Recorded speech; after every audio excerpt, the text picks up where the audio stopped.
I'm going to discuss something known as ADH, which stands for antidiuretic hormone. It is produced in the brain in a specific section known as the pituitary gland. Now, you're going to either produce more ADH or less ADH depending on how much water is in your blood. And the place that detects how much water in your blood, the concentration, is known as the hypothalamus, which is found in the brain. Now, in your what the hypothalamus is going to do is going to detect how much salts are in your blood. A high concentration of salts in your blood means that the water concentration is very low, which indicates dehydration. So what you have to realize is when your water levels are low, what it's going to do is result in more ADH. So water low equals more ADH. And what it does is it makes the collecting ducts in the kidneys more permeable to water. So what that basically means is the water is going to get reabsorbed. It's going to be easier for the water to get reabsorbed in the kidneys.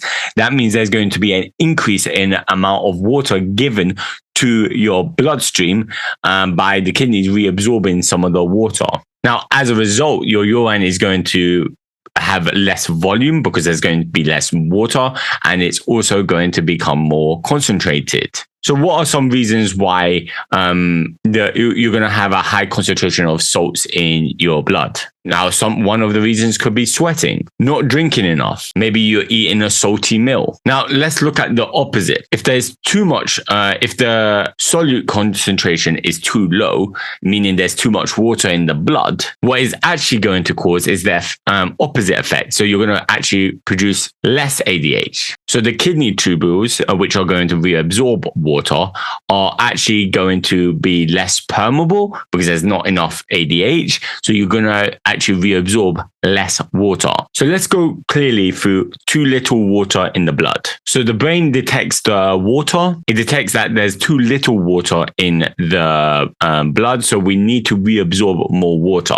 So the pituitary gland is going to release ADH. So the kidneys end up reabsorbing some of the water. So there's going to be less urine produced. Now, as a result from doing all of this, what we end up happening is that the blood returns to a normal water level. So let's look at too much water in the blood. So the brain detects the water level, and then as a result, the pituitary gland releases less ADH. So less water is actually going to get reabsorbed by the kidneys. That's because the collecting tubule is not as permeable because it hasn't got as much ADH. And as a result, the urine is now going to have more water. Now, what is the body's going through is something known as a negative feedback loop. Your brain is constantly trying to detect how much water is in your blood.